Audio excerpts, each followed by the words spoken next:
Hey guys, welcome to Hema Shetty recipe.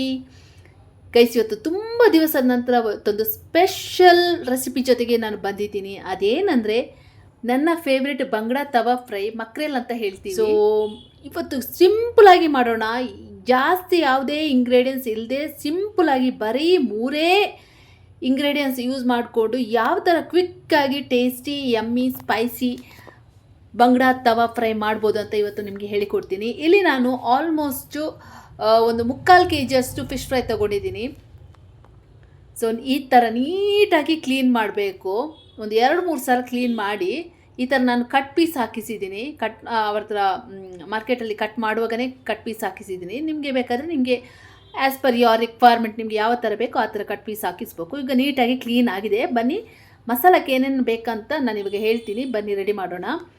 ಫಸ್ಟಿಗೆ ನಾವು chilli powder ಹಾಕಬೇಕು, ಆದ ನಂತರ ಟರ್ಮರಿಕ್, ಆದ ನಂತರ ಸಾಲ್ಟ್ ಮತ್ತು ಟ್ಯಾಮ್ರಿನ್. ಆ ಟ್ಯಾಮ್ರಿನಲ್ಲಿ 2 ರೀತಿದು ಬರುತ್ತೆ. ಬರೀ ಒಂದು ಹುಳಿ ಬರುತ್ತೆ, ಇನ್ನೊಂದು ಹುಳಿ ಸಿಹಿ ಬರುತ್ತೆ. ಹುಳಿ ಸಿಹಿ ಬರುವಂಥ ಟ್ಯಾಮ್ರಿನ್ ತಗೊಳ್ಳಿ, ಹುಣಸೆ ಹಣ್ಣು.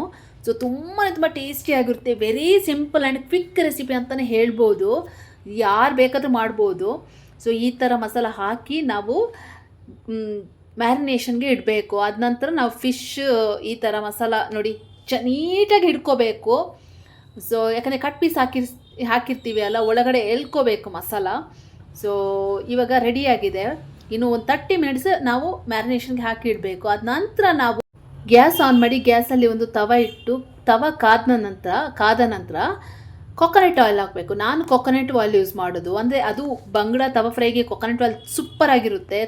ಅದು ಎಣ್ಣೆ ಬಿಸಿ ಆದ ನಂತರ ಈ ಥರ ಫಿಶನ್ನು ನೀಟಾಗಿ ಈ ಥರ ಒಂದೊಂದಾಗಿ ಹಾಕಿ ಫ್ರೈ ಮಾಡೋಕ್ಕೆ. ಅದರ ಮೇಲೆ ಈ ಥರ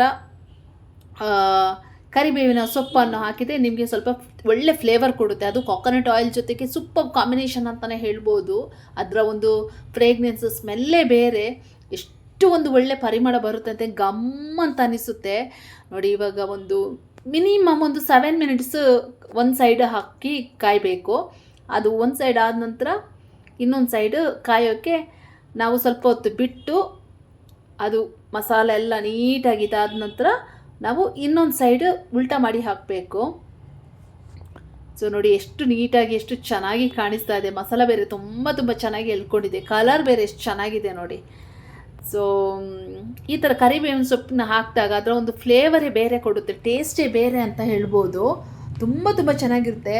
ಅದು ನನ್ನ ಫೇವ್ರೆಟ್ ಫಿಶ್ ಇದು, ಮಕ್ರೆಲ್ ಬಂಗಡ ತವಾ ಫ್ರೈ. ಸೊ ಇದಿದ್ದರೆ ಒಂದು ಊಟ ತುಂಬ ಚೆನ್ನಾಗಿ ಸೇರುತ್ತೆ.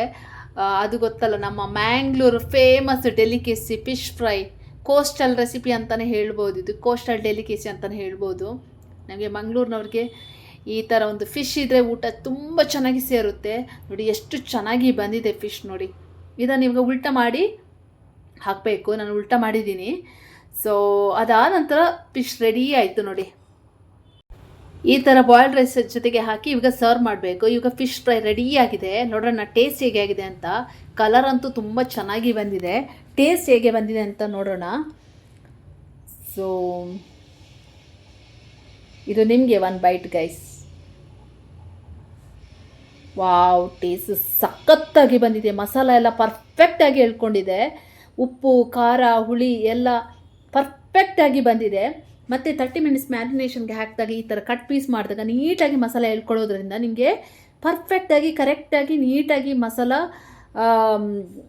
ಬ್ಲೆಂಡ್ ಆಗಿರುತ್ತೆ. ಸೊ ಹಾಗಾಗಿ ಏನೂ ಟೆನ್ಷನ್ ಇಲ್ಲ.